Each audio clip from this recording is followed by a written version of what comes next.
Évoquons aujourd'hui une nation dont on ne parle pas suffisamment, me semble-t-il, dans la perspective de cet Euro 2024 en Allemagne. Une nation qui arrive un petit peu sur la pointe des pieds, mais une nation qui a un passé tout à fait remarquable. Je veux bien sûr parler de la Tchéquie.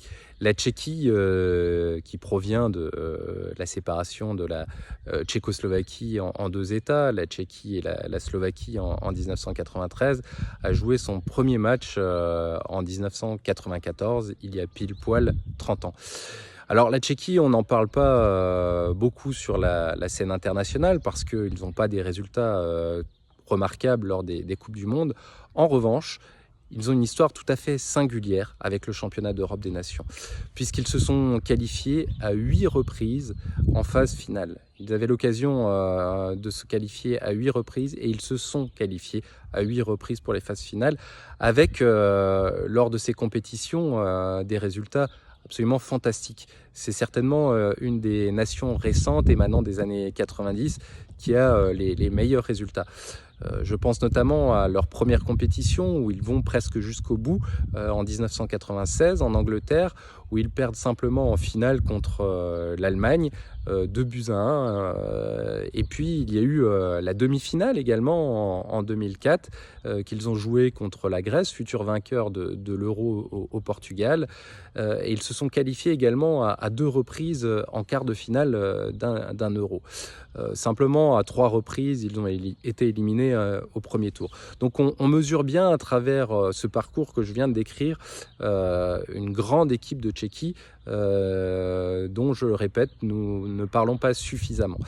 Alors cette équipe de Tchéquie a toujours eu de très grands joueurs. Je pense à Pavel Nedved à la fin des années 90. Je pense à Milan Baros au début des années 2000. Et aujourd'hui, ils ont également de grands joueurs avec Thomas Souček qui joue à West Ham ou Patrick Schick, un des meilleurs buteurs du dernier Euro, qui évolue avec le Bayer Leverkusen, qui fait une saison tout à fait remarquable. À la tête de cette équipe de Tchéquie, il y a quelqu'un que nous connaissons également bien, qui est Ivan Asek. Ivan Asek qui a marqué également le championnat de France de football, puisqu'il a évolué au Racing Club de Strasbourg. Cette équipe de Tchéquie arrive donc un petit peu sur la pointe des pieds, mais a un passé qui parle pour elle. Et la Tchéquie peut évidemment faire quelque chose lors de cet Euro, même s'ils n'ont terminé que deuxième de leur groupe derrière l'Albanie.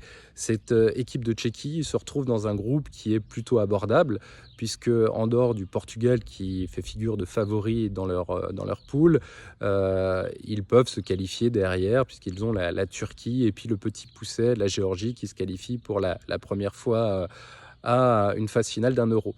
Donc cette équipe de Tchéquie, on n'en parle pas suffisamment, et cette équipe de Tchéquie peut créer la sensation lors de ce championnat d'Europe. En tout cas, c'est une équipe indiscutablement à surveiller.